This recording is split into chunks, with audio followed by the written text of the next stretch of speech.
بسم اللہ الرحمن الرحیم۔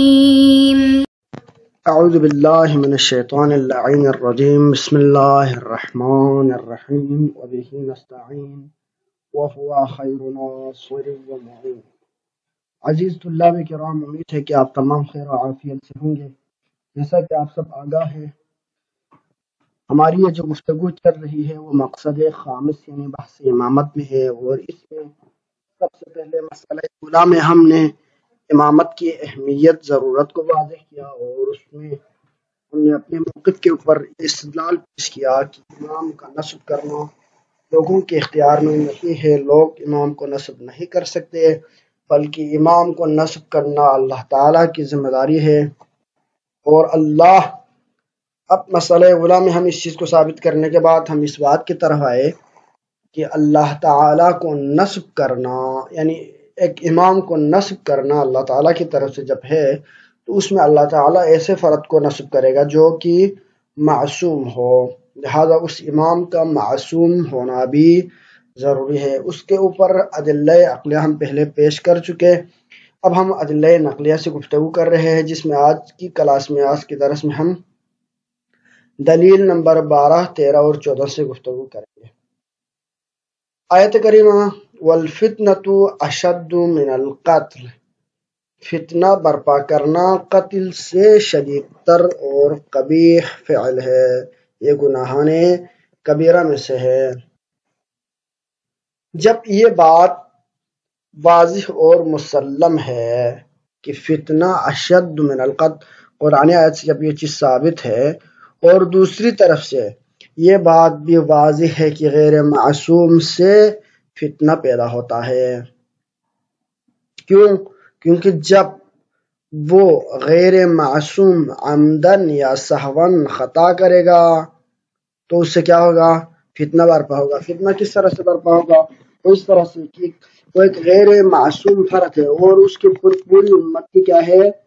ذمہ داری ہے، لہذا اس سے جس بندے کے پاس جتنا پاور ہو، جتنی اس کے پاس قیادت ہو، جتنے اس کے پاس ذمہ داریاں ہوں، عہدے ہوں، اگر اس کی چھوٹی چھوٹی سے غلطیاں اتنی بڑی شمار ہوتی ہے۔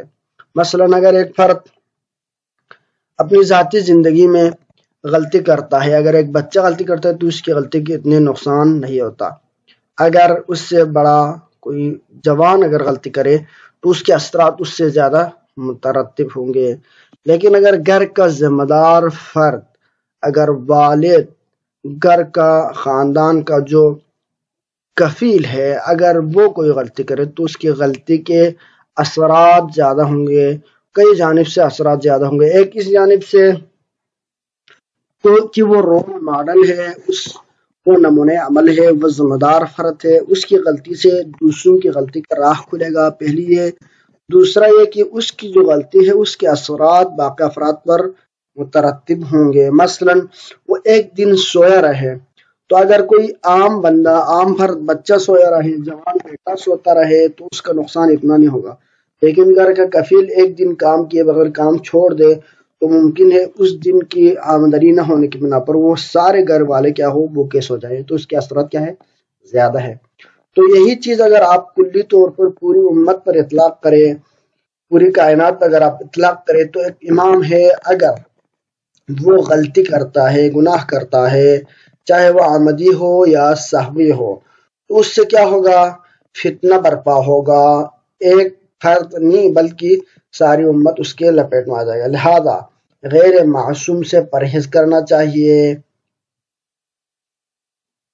اسی طرح واجب ہے کہ جس طرح فتنہ سے بچنا واجب ہے، تو پھر ہم کیسے کہہ سکتا ہے کہ اس کی پیروی، اس غیر معصوم کی پیروی واجب ہے؟ لہذا جب تک وہ پیشوا معصوم نہ ہو، ہم فتنوں سے اور ان مشکلات سے نجات نہیں پا سکتے۔ پس فتنہ سے بچنے کے لیے ضروری ہے کہ اس عظیم گناہ سے بچنے کے لیے ضروری ہے اسی قیادت کا نصب ہو جو قائد معصوم عن الخطا ہو، اور اس کی خطا سے پاکیزگی کی بنا پر لوگ ہدایت کی طرف جائے، نہ کہ ضلالت اور گمراہی کی طرف اور فتنہ سے بچ کے رہے، اور یہ ممکن نہیں ہے مگر یہ کہ وہ معصوم پیشوا ہو، لہذا معصوم اور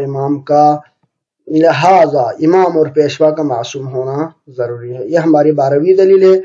13ویں دلیل جو کہ دلائل نقلیہ میں سے قرآن کی یہ آیت کریمہ ہے کہ جس میں اللہ تعالیٰ فرماتا ہے کہ وَأَمَّا الَّذِينَ آمَنُوا وَعَمِلُوا الصَّالِحَاتِ فَيُوَفِّيهِمْ أُجُورَهُمْ، یعنی جو لوگ ایمان لائے اور نیک اعمال انہوں نے کیے، خدا ان کے اجر پورے کر دے گا۔ اب یہاں پر الصالحات پر الف کا الف لام استقراق ہے۔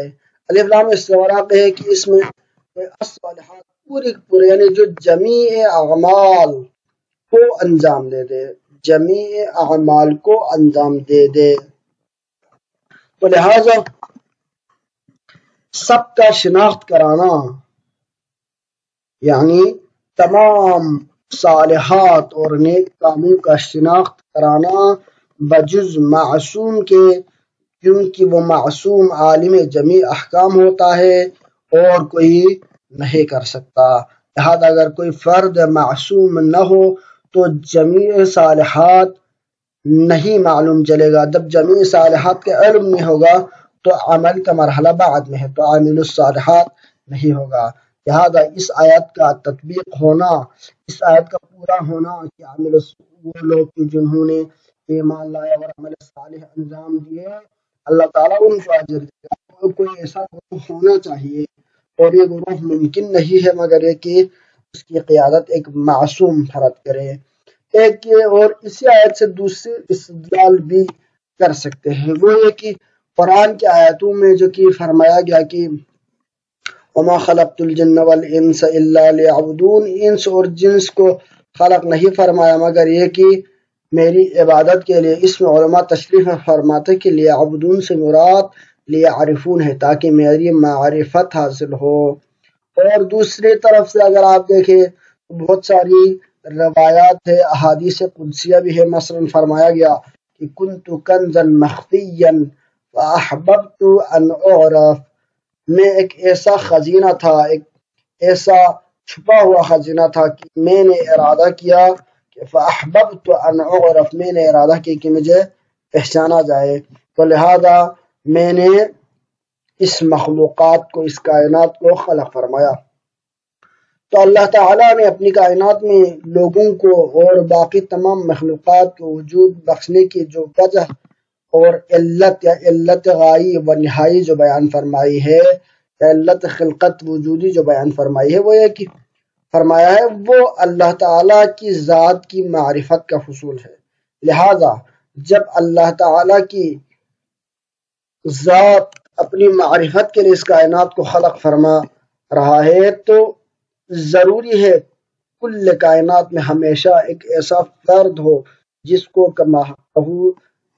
ذات پروردگار کا کل معرفت جس کے پاس حاصل ہو اور موجود ہو، کہ اللہ تعالیٰ کی صحیح معنوں میں معرفت رکھتا ہو، اور یہ ممکن نہیں ہے مگر یہ کہ فرد معصوم ہو۔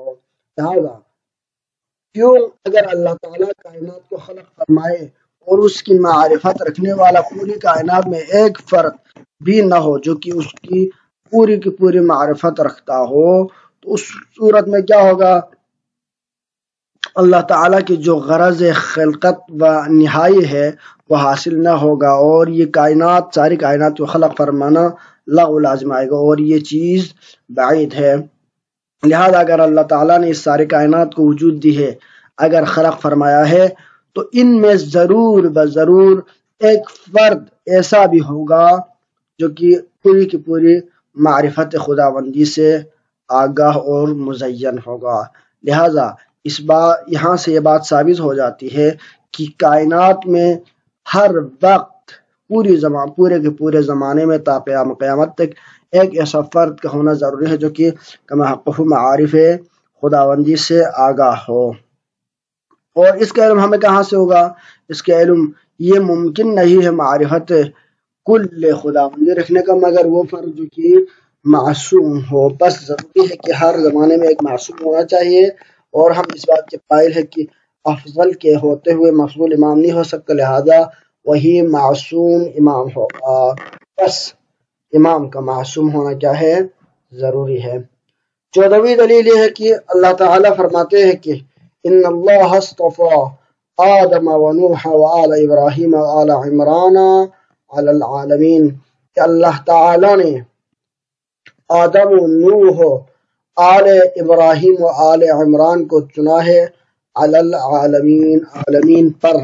تو یہاں پر اللہ تعالیٰ نے یہ جو چنا ہے، چناؤ کی ہے، تو اس میں اصطفیٰ، لفظ اصطفیٰ، جس طرح ہمارے پیارے نبی حضرت محمد مصطفیٰ صلی اللہ علیہ وآلہ وسلم کو مصطفیٰ کہا جاتا ہے، یعنی اللہ تعالیٰ کا چنیدہ، یعنی چنیدہ شخصیات۔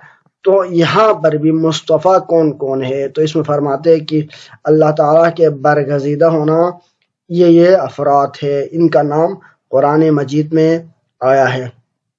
تو یہ برگزیدہ ہونا بدون معصوم ہونے کے کبھی ممکن نہیں ہے۔ کیوں؟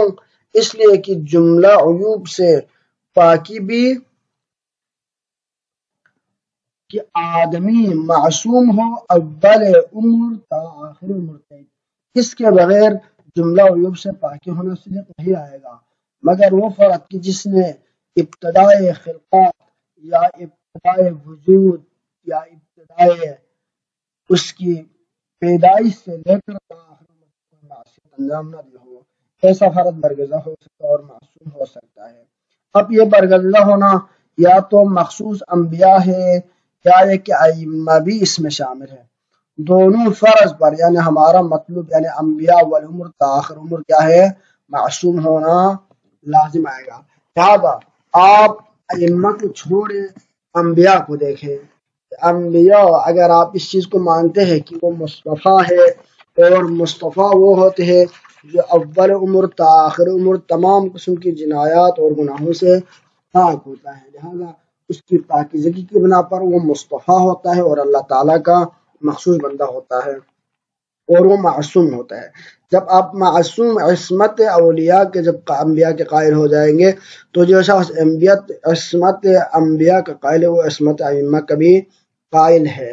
کیونکہ یہ انبیاء ائمہ سلسلہ ہے، یہ تسلسل ہے انبیاء کا، سلسلہ انبیاء کا تسلسل کیا ہے؟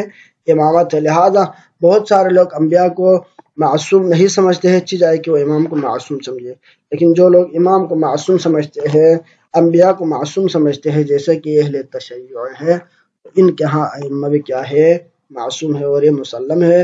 اور یہی آیت جو کہ انبیاء کی عصمت پر دلالت کرتی ہے، وہی ائمہ کی عصمت پر بھی عتم طور پر دلالت کرتی ہے۔